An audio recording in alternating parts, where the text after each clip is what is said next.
তোমরা হয়তো ভাবছো আজকে আমি কোথায় যাচ্ছি। আজকে আমার কিছু ফ্রেন্ডের এক্সাম আছে, তাদেরকে আমি হেল্প করতে যাচ্ছি। বাড়ি থেকে বেরিয়ে পড়লাম। দেখো বৃষ্টির কারণে আমাদের রাস্তার কি অবস্থা হয়ে গেছে, মনে হয় এখানে এখন ধান চাষ করা যাবে। চলে আসলাম দোকানে, দোকান থেকে কিছু টাকা নিলাম। টাকা নেওয়ারও কারণ আছে, সেটা আমি পরে বলছি। তারপর টোটোতে চড়ে চলে আসলাম এক্সাম সেন্টারে। এইখানে এসে একটু আড্ডা মারতে মারতে এইখানে দেখো দুইজনকে পেয়ে গেলাম। একটা হলো বুনু আর একজন হলো মানুষের গার্লফ্রেন্ড। বাইরে দেখো ওয়েদারটা কত সুন্দর, ঝিরিঝিরি বৃষ্টি হচ্ছে। কাশ আমারও যদি একটা গার্লফ্রেন্ড থাকতো। मेरी आवाज ही ऐसे।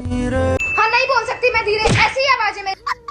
তারপর আবারও টোটো চেপে চলে আসলাম আমার শহর তুফানগঞ্জে। ওই যে প্রথমেই বলেছিলাম দোকান থেকে কেন টাকা নিলাম, দোকান থেকে টাকা নিয়ে এসেছি কারণ আমার দোকানের কিছু মাল নিতে হবে। এই দোকানটা থেকে প্যাম্পাস নিয়ে নিলাম, তারপর আরো অন্যান্য দোকান থেকে আরো মাল নিয়েছিলাম, বাট ওগুলা ভিডিও করতে পারিনি। এই যে আমার হাতে দেখতে পাচ্ছ আর এই ব্যাগটায় দেখতে পাচ্ছ, এই সব হলো মাল। 2 টাকা সুইংগাম চাপাতে চাপাতে আমি এখন বাড়ি যাই। তোমরা আরো মিনি ব্লগের জন্য সাবস্ক্রাইব করো। বাই বন্ধুরা, নতুন একটা খুব ভালো ভিডিও আসছে, রেডি থেকো।